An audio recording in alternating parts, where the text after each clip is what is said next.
All right, welcome back now. Beyond 2019, one other important aspect of the Nigerian politics that a lot of people need to be looking at this time, people actually need to focus on the ball, especially for those in the south of the country, is what happens in 2023.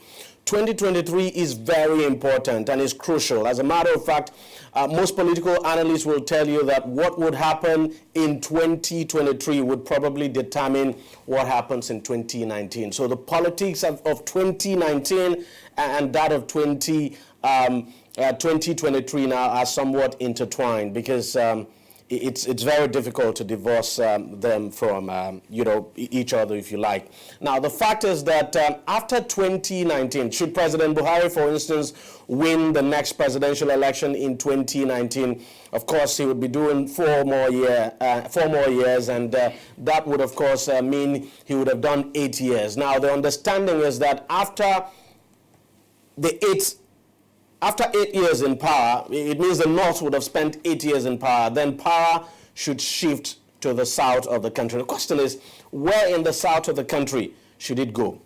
Generally, there's a general perception that power should shift to the southeast of the country. It's a general perception, but it's not given. And do not forget, what I am saying now is actually not written down in the Constitution. Power rotation is not in the Nigerian Constitution, but there's this understanding now among the major political parties in this country, a kind of arrangement now where power now shifts between the north and the south, and it's actually one of the reasons why President Buhari is the president of this country today. And it's also basically the reason why the major political parties in this country, I'm talking about the APC now and the PDP, have decided that in 2019 their presidential candidates will come from the north of the country. So that understanding is there.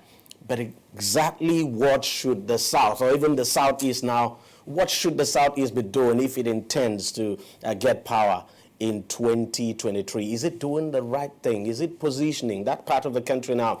Is it positioning itself now for 2023? And I've been joined on the program by Great Imo, who is a political analyst. Great, thank you very much for coming on the program. My pleasure to be here.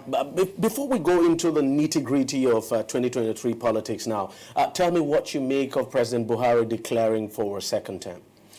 Well, as expected, under a democratic... Not a surprise. Not a surprise. And the Constitution guarantees him a second term.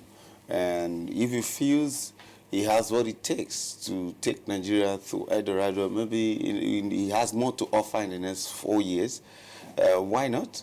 He's declaring every Nigerian that is of votable age and that has gotten to franchise age has the right to contest, and that is fundamental. So he has expressed his interest to contest, and that must be allowed as a fundamental human right. And thereafter, there should be any other person who is willing to contest. And being an incumbent does not stop him from being voted. So do you expect, for instance, that within the APC now, you would expect to see some other aspirants, presidential aspirants now come up to challenge him within the APC? Because the general understanding is that an incumbent president should have the right of first refusal in his party. If it's a general understanding, I don't know if it's a constitutional. It's not, of course. It's not constitutional. If it's not constitutional fact, then it doesn't make sense to me. And I also want to believe that APC, there should be others who should have interest in APC, who should want to be president. If you think you have a better idea than he has, you should also summon the courage to contest. I actually don't like the idea of feeling that one man can do it all, because it will be literally. So you expect to see some other presidential aspirants within the APC? Very much. I'm expecting to see. You expect to see presidential primaries? Yes, presidential I do want to see that. I do want to see that because that will strengthen the democratic space, and that will also ensure that those who are contesting, including the incumbent president, knows that it's not a freebie.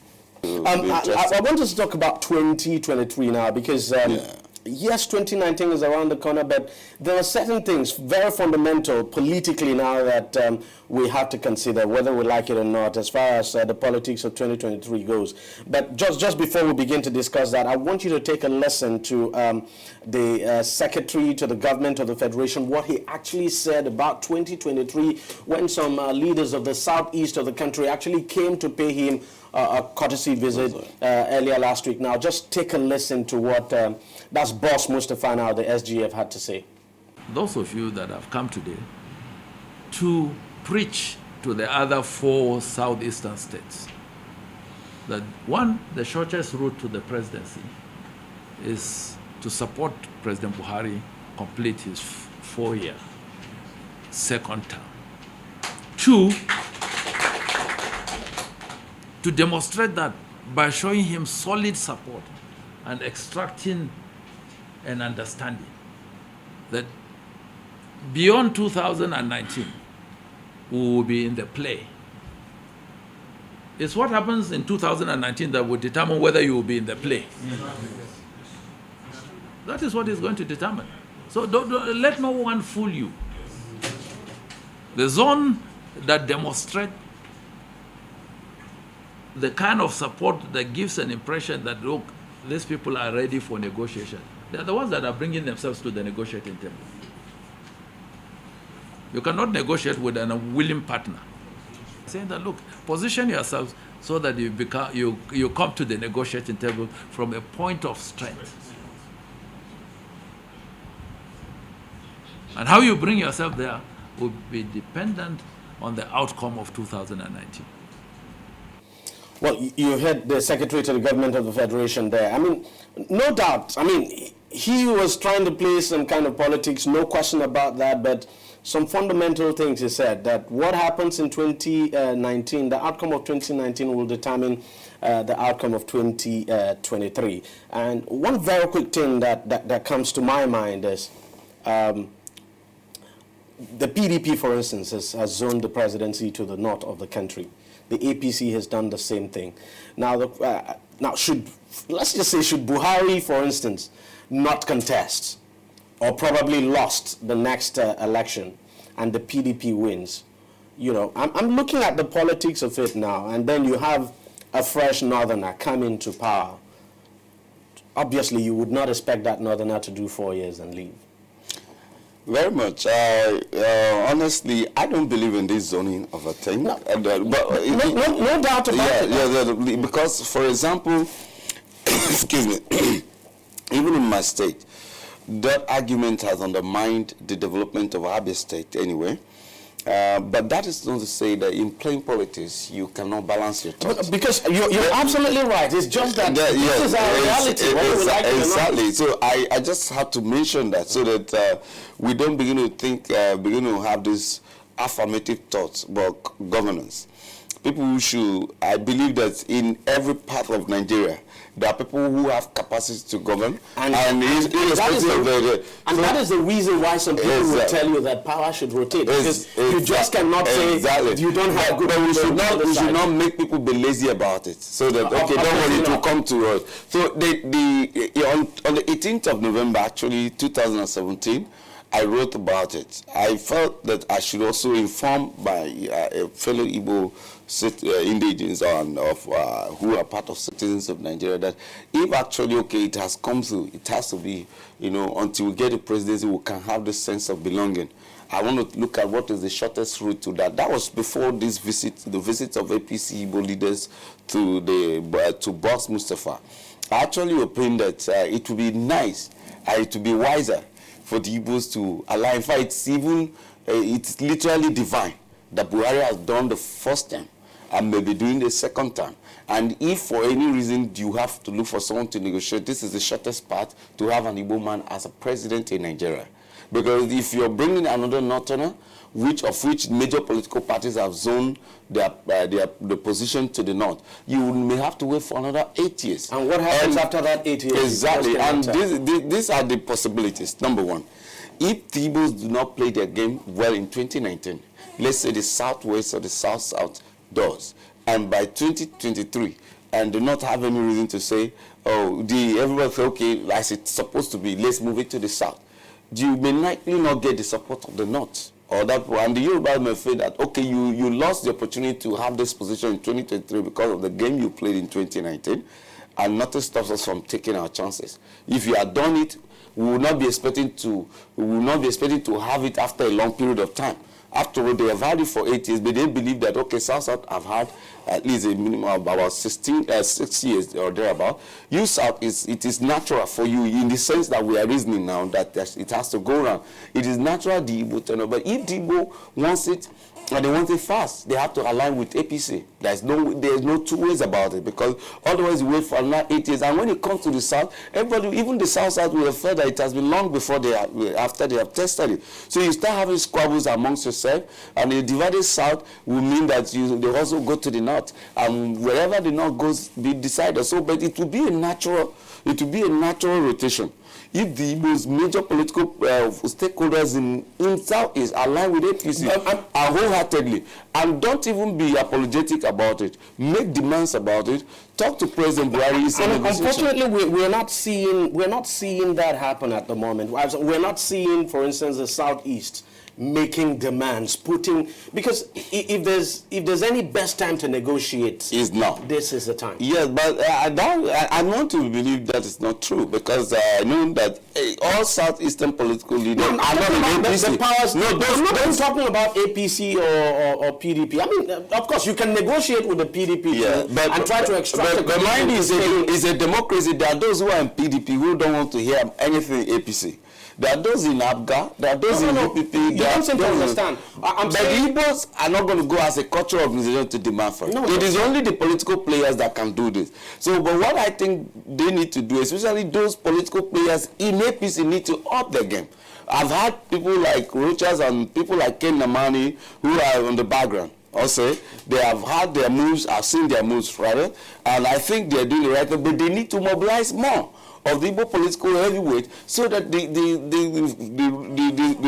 game is saturated and everybody understands where the larger the political bigwigs are going. The Southeastern political leaders should begin to look at the characters who constitute the power structure in Nigeria and begin to talk to them.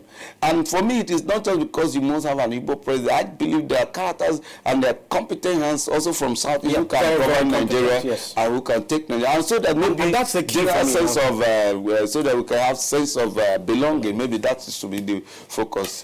Because I think if the whole argument of this rotation is just limited to saying, well, let the best, it should be based on merit, let the best. The fact is that you have good people everywhere. So, I mean, you can't tell me you don't have good people in the North. You have them everywhere. And if you have them everywhere, just rotate it. But also my generation, why we tend to differ sometimes is that we want to get to a point in Nigeria that all I think is whether it's DG that can guarantee the future of my children. Absolutely. Whether it is great that can guarantee the future of my children. Why do the Igbos feel this way?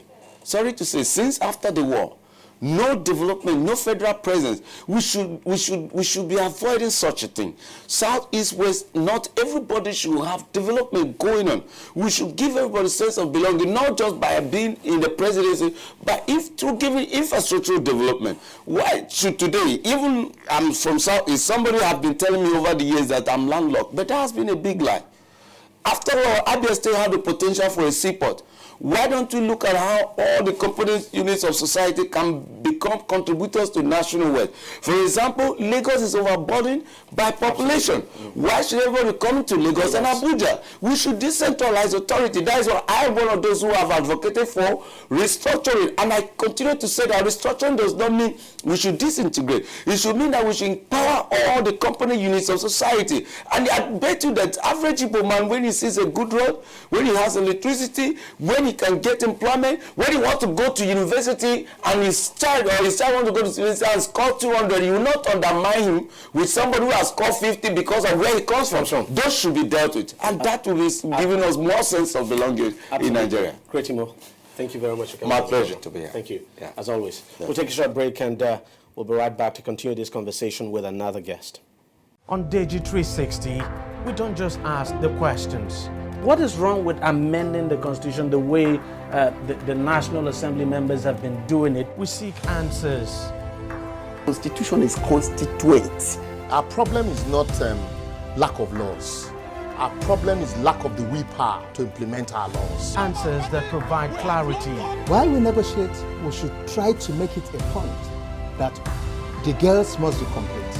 The clarity you need to make informed judgment so that you can make the right decision and take action. People are saying it is you politicians that are responsible for this, that you are the reason why this is happening. All these dollars that call themselves governors in this country. I wish we had people like Tony at the National Assembly. God forbid that I go to join that planet. DEJI360, providing clarity to issues.